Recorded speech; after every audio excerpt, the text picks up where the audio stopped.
kaligtasan mo sa Alerto 24. Arestado sa bypass operation ang dalawang dating sundalong hininalang nagbebenta ng mga di-lisensyadong baril. Si John Consulta, naka-Alerto 24.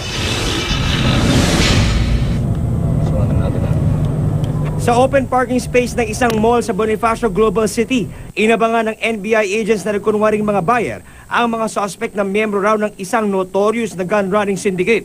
Pasado alas 9 ng gabi kagabi nang dumating ang dalawang suspect. Ininspeksyon nila ang perang dala ng NBI agents bago umalis para kunin ang mga ibinibentang armas. Pagbalik nila,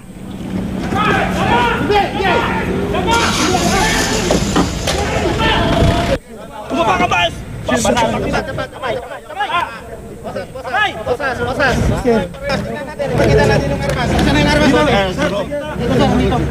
Kinilala ang mga suspect na sina retired Master Sergeant Ernesto Toquero at retired Army Colonel Pablo Bigal Angeles. Sa tanggapan ng NBI, kinumpirma nilang wala nga mga papeles ang mga baril.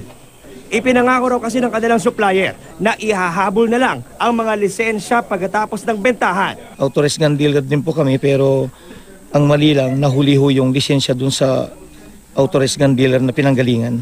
Bibili po nila pa nung abogado namin. Kabilang sa mga nabawing baril ang 4 na M4 Bushmaster rifle na 150,000 pesos ang isa at sniper rifle na nagkakahalaga ng 220,000 pesos.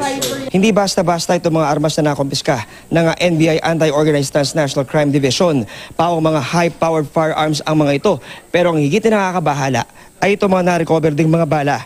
Dahil sa labas ng kanilang mga nalagyan, nakasulat ang may-ari, gobyerno, arsenal ng Department of National Defense. Inaalam na ngayon ng NBI kung saan ang galing ang mga armas at tinutugis na rin ang iba pang mga kasamahan ng mga suspect. Ayon naman sa DND, hihintayin muna nila ang report ng NBI para matuntun kung saang division ng AFP galing ang mga bala. Disturbing talaga yon, lalo na sa parte naming law enforcer. At the same time, mapapansin nyo sa mga nakumpiska nating mga baril, high-powered ito. Mayroong silencer, may scope. Nagtataka nga kami kung bakit